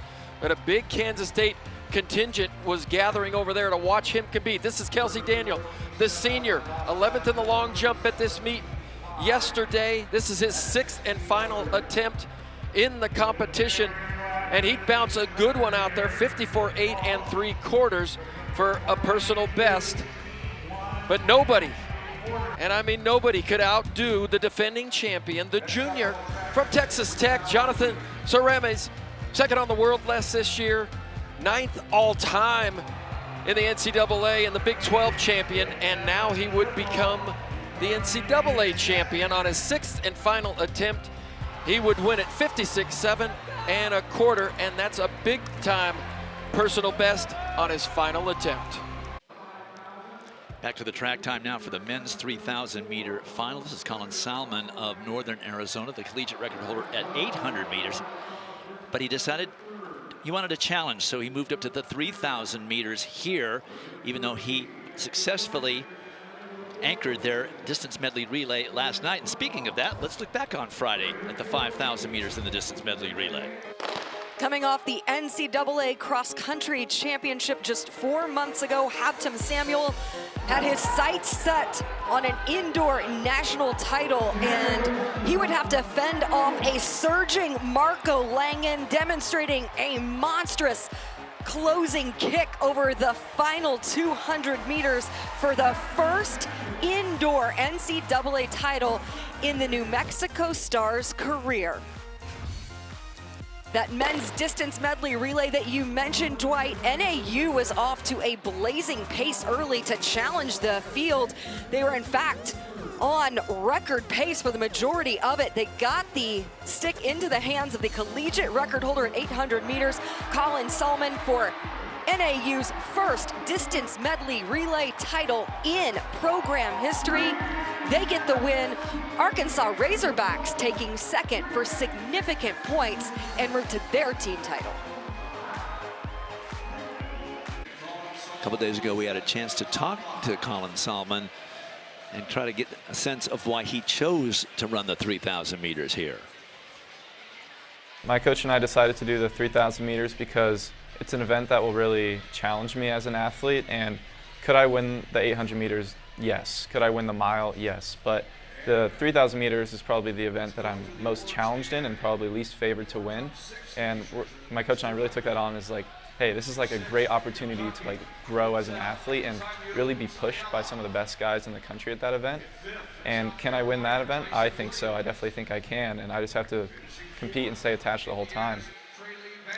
Talked with Colin for a little bit today, and he said that the DMR was just so much fun. He loved having that opportunity, and they were able to run really relaxed. He had tons of confidence in his kick. He had tons of confidence in the guys with him, and now he was just looking forward to yet another opportunity to step on the track.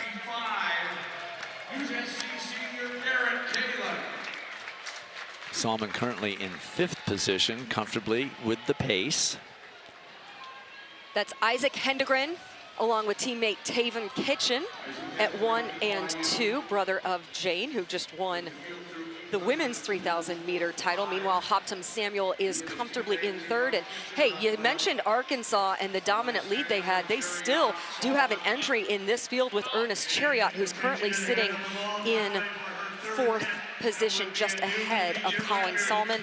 And just behind Colin Salmon is Marco Langen, who was runner-up in the 3,000, almost caught up to Heptathlon Samuel, and he really thought, he said afterwards, I really thought I was going to win. He had such incredible confidence in his closing speed and his kick. So he is highly motivated, coming in with a bit of a chip on his shoulder, feeling like he missed an opportunity in the 5,000. Well, Salmon talked about the fact that this was going to be a challenge for him, and one of the athletes that will challenge him is actually just off his right shoulder right now. That's Simeon Birnbaum of Oregon. Well, first of all, I'm going to say Eugene's the hub for track and field. Like, Arkansas is great and all, but I think Eugene, at least for distance runners, like, that's the place to be for sure. Yeah, I mean, we don't want to see Arkansas win, that's for sure. I mean, we're going to come in and we're going to do everything we can to prevent anyone else from winning this championship except for us. You can see a little bit of contact there, fittingly so, with Ernest Chariot of Arkansas.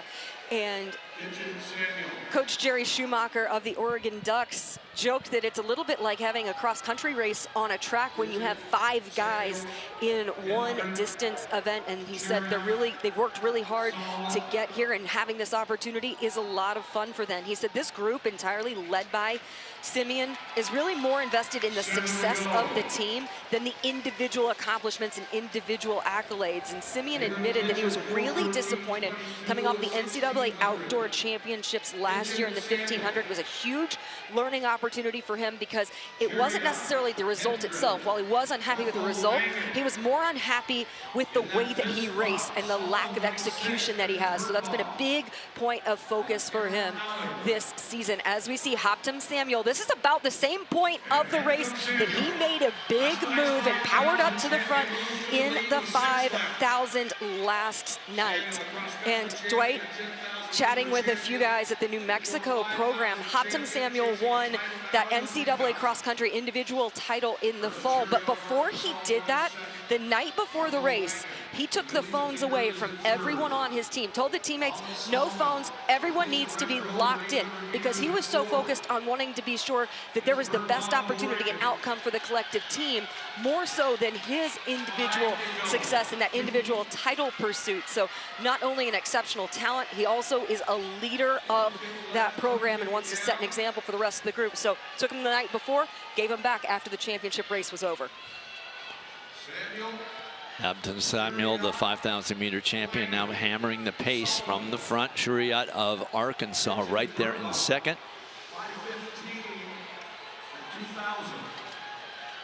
With Langen right there as well, staying with Salmon safely in fourth, right next to the rail, just following along.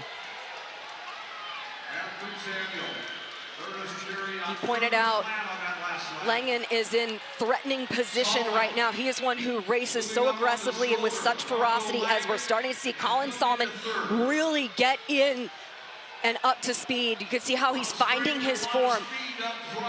Even as he accelerates, he's so smooth in how he does so, as he's glancing off a little bit, getting some instructions, settling into third position now. When he decides to make a move, it's going to be difficult for anyone to hang with him. They were below 60 seconds for that previous 400 meters, clocking 59.1. This is all favoring that monstrous closing speed of Colin Salmon.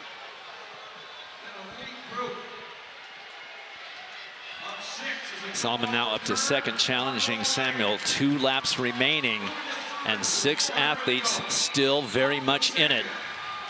Did Samuel make the move too soon?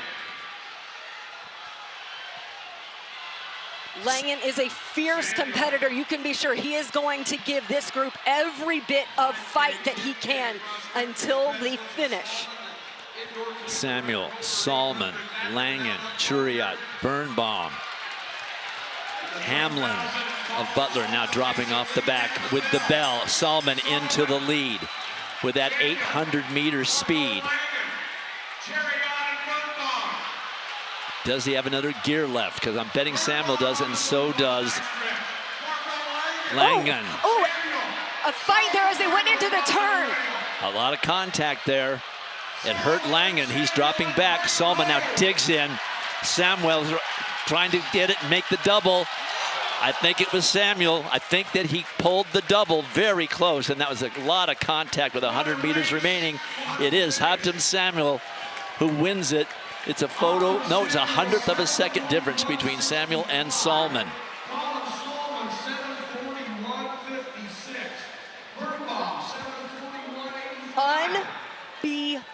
Unbelievable. A 3,000-meter race that essentially comes down to a photo finish as the guys sit on the track just absorbing that one.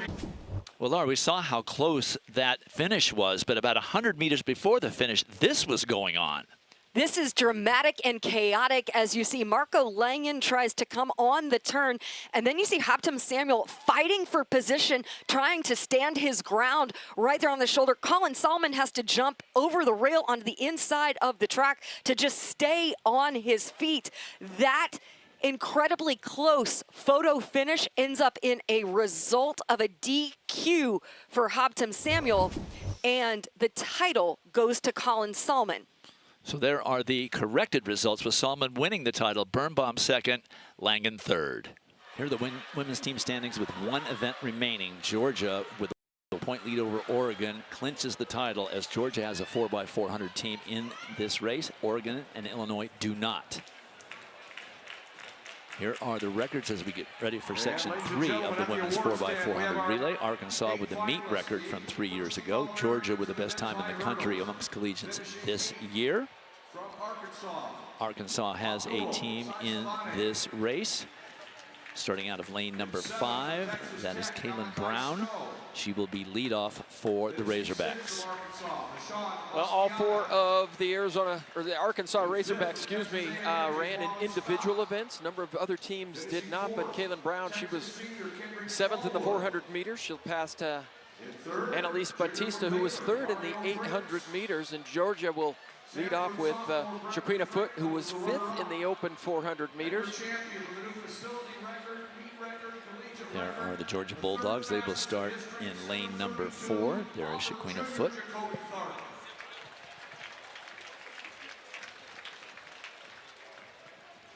We'll see the 400-meter champion run anchor for the Georgia Bulldogs, Dejanay Oakley. South Carolina on the outside, they've got a great team too. They lead off with Akayla Garrett. Actually, that looks like Zaya Akins, who's leading off for South Carolina. Akayla Garrett will go 2nd. And they will anchor with Jamisha Ford.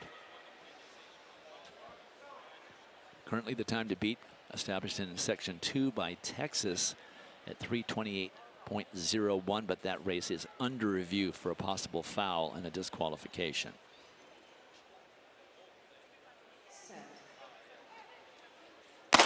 From the inside, it's Florida with Quincy Penn, the sophomore. Georgia in lane 4 with Shaquina Foote, the senior. Arkansas with Kaylin Brown, the sophomore. And South Carolina, Zaya Akins, the junior.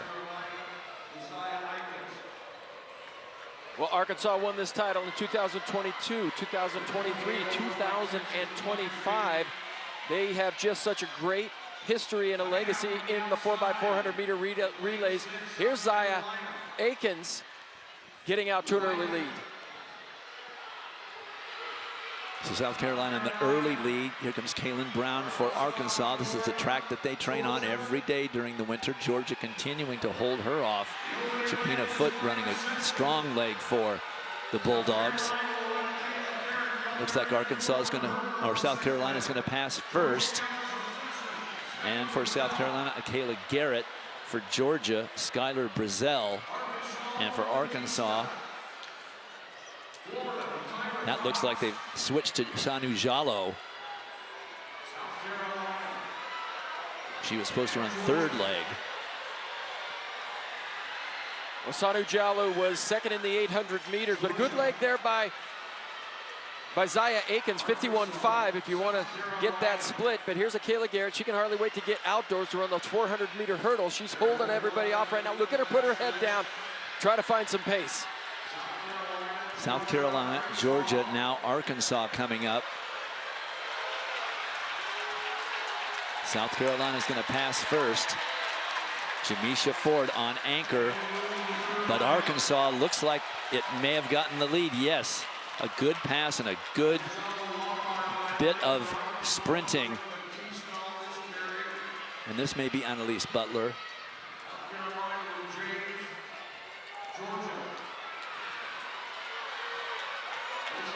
This is Centeria James for South Carolina. This is third leg. Now look at Georgia making a move. Bimbaya Mesverewa. Got fooled by the hair.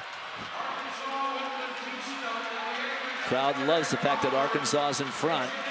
Well, it's amazing that Annalise Batista, look at Annalise Batista pull away here after running at 800 meters.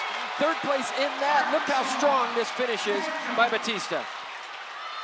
The job is to get it under 3:28. If you do that, you win the title and the 10 points. For Arkansas, Scenaria Butler. For Georgia, Dejanay Oakley, the 400-meter champion from earlier today. And then there's Jamisha Ford for South Carolina. 50.5 for Annalise Batista. Fantastic 400 meters. Let's keep an eye on those two running in second and third right now, Georgia and South Carolina. Can they run down Scenaria Butler? That's too big a lead, I think. Butler, she's running at home. This is for pride. They're not running for a team title this time. 3:28 is what you need to be under to win the title and the 10 points. Arkansas is going to win this third section. Piece of cake. New facility record, 3:23.63 for Arkansas.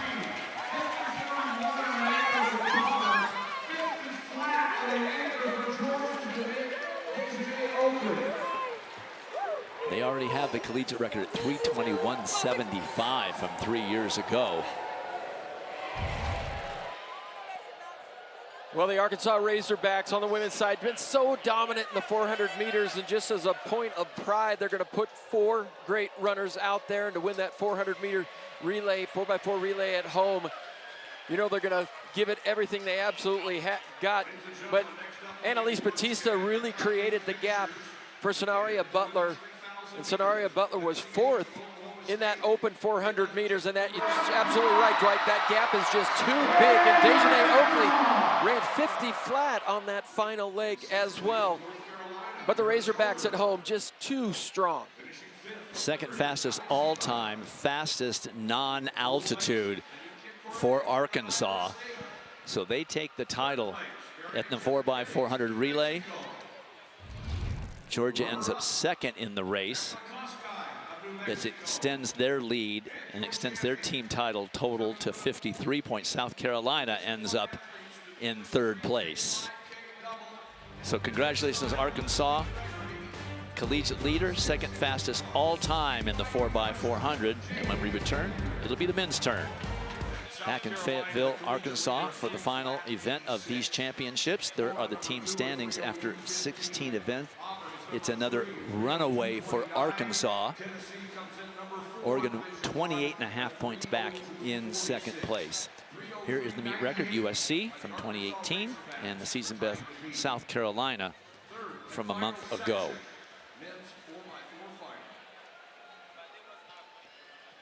South Carolina starting in lane number 5. Josiah Rice will be their leadoff runner. Arkansas has already established the time to beat in section 1, 3:03.98. You've got to run faster than that if you want to win the title. These are the seeded teams, the top 4 teams in the country in this third and final section. For the Gators of Florida, there's Wanye McCoy.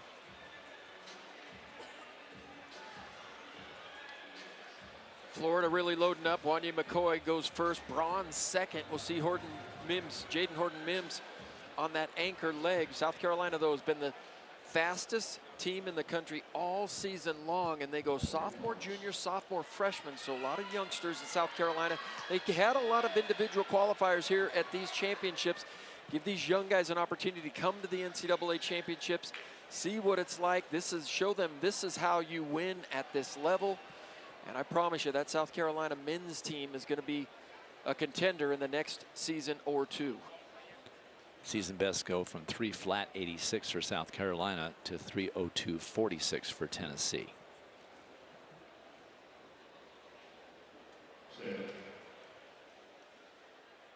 From the inside is Andrew Brown, the senior for Tennessee.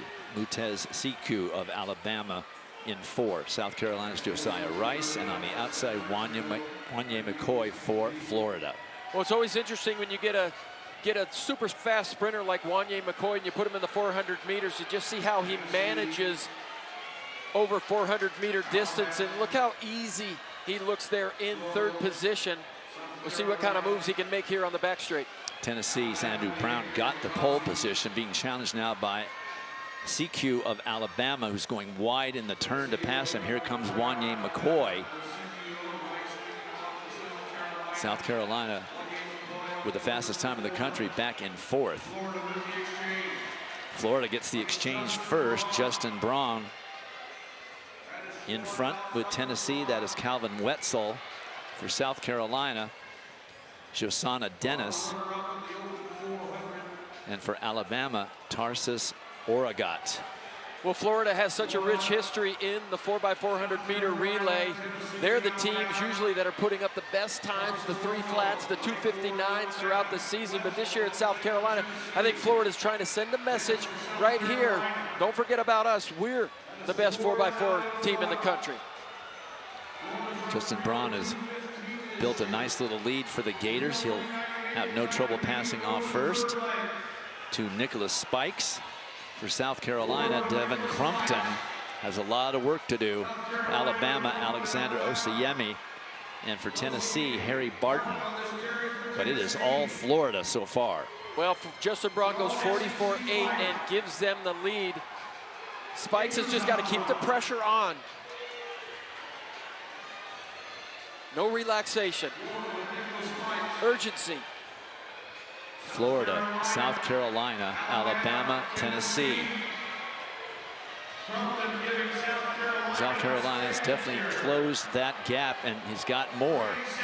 He's making it a race as they come into the final exchange.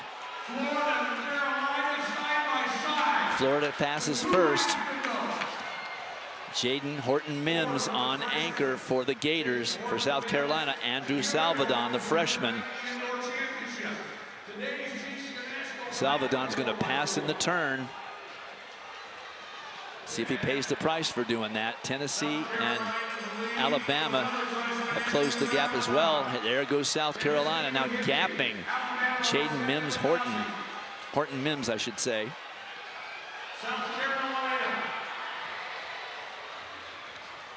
Unless they drop the baton, South Carolina's going to win it. They just need to get under 3:03.98.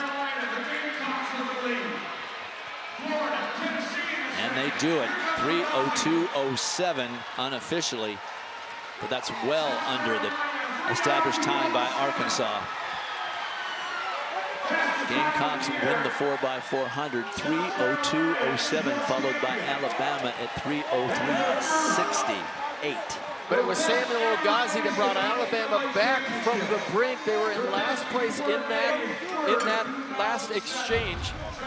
And Sam Ogazi brought them all the way back. Let's take a look at these exchanges. And I'll tell you what, these exchanges were phenomenal. Florida does a wonderful job with their 4x400 meter exchanges. Boom, 1-2 strides, and out you go. But South Carolina just never relented, never gave up. They know that it's just so much confidence in this quartet. They ran the fastest time in the country, but look, Sam Ogazi, he's in 4th position. Watch him move up on the outside as South Carolina wins this thing. Boom, where did Ogazi come from? Into 2nd place. So Andrew Salvadon brings the Gamecocks home to victory in the 4x400, the first time ever for a men's 4x400 relay from South Carolina to win this title. Alabama ends up 2nd, Tennessee 3rd. Arkansas hangs on for 4th from Section 1. But it was all moot because Arkansas so far ahead, absolutely could not be headed. Once again, Arkansas men, for the first time since 2013, win the NCAA men's title at home here at Randall Tyson Track Center. Celebration and awards presentation when we return. Well, there are the final standings on the women's side. Georgia wins it by 9 over Oregon. And it was Deja Haj, the freshman, scoring 18 points for the Bulldogs. So now, time for the celebration. We go down to John Anderson and the presentation of the title to the Georgia Bulldogs. Thank you, Dwight. What a wonderful 2 days of competition we've had here in Fayetteville, Arkansas. Truly the track capital of the world. Our thanks to all the competitors that came, all the teams that were here, and certainly University of Arkansas for putting on a wonderful show. On the women's side, the team that dominated that show were the Georgia Bulldogs. Molly Sullivan's here from the NCAA Track and Field Committee to present the championship trophy to Carol Smith Gilbert of Georgia. Coach Gilbert, this trophy is for the 2026 NCAA national title. Congratulations to you and the Bulldogs.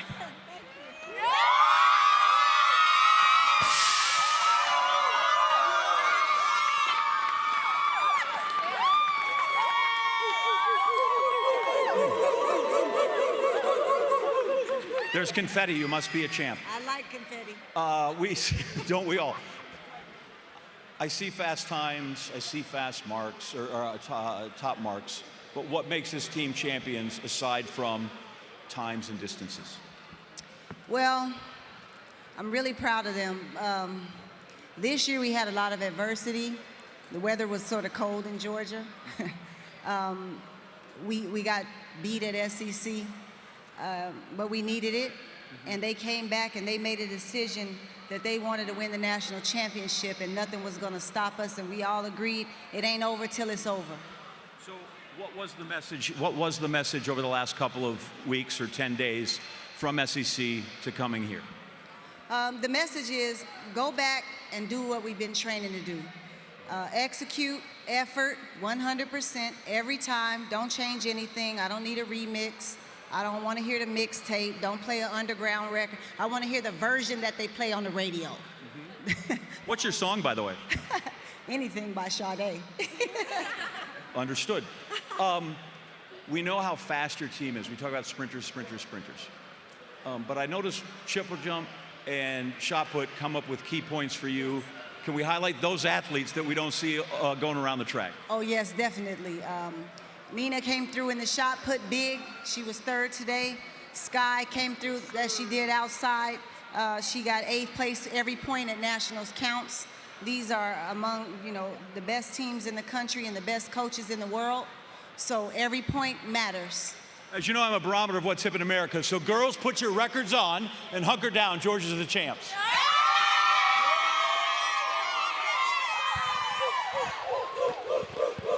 Well, how about them dogs?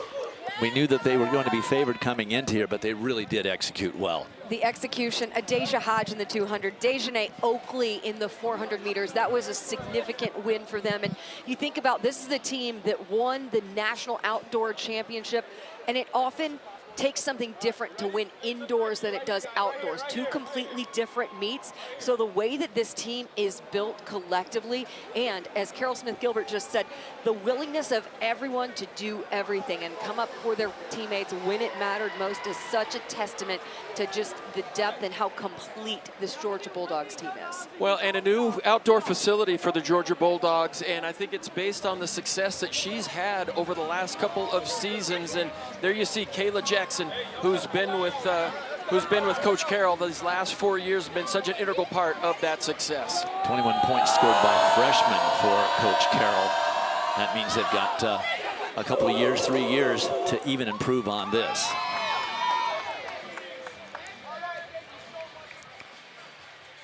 So let's take a look at the men's standings, a completely different meet.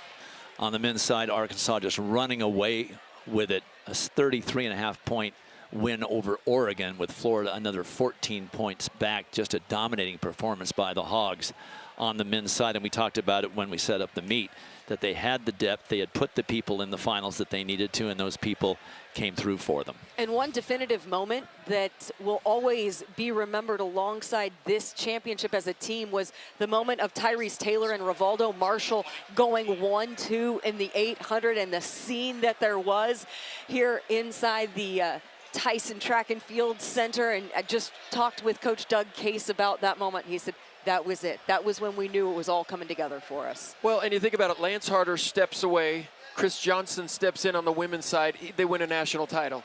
And here Chris Bucknam steps away. Second in command, Doug Case steps in, and they win a national title. And he talked about the transition. He didn't want the athletes to feel that there was a change in leadership.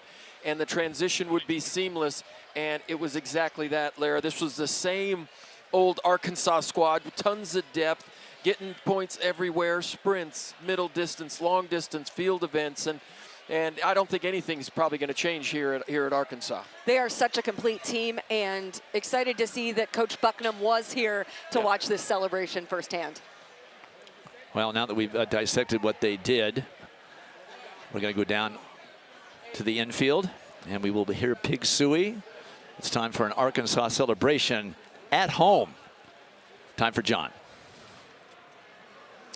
Well, isn't this a popular outcome here in Fayetteville as we get ready to give the trophy away for the men's championship here in the 2026 NCAA Indoor Track and Field Championships, and to present the trophy from the NCAA Track and Field Committee, the chair of that committee, Karina Handelin. Thank you. On behalf of the NCAA, I'd like to congratulate Coach Case and the Arkansas Razorbacks on winning the 2026 Indoor Track and Field Championships.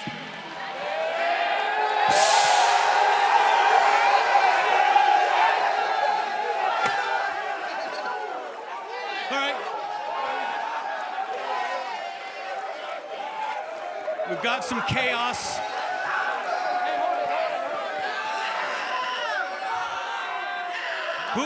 Who gets to clean this up, by the way? Hopefully not me. Hopefully not we.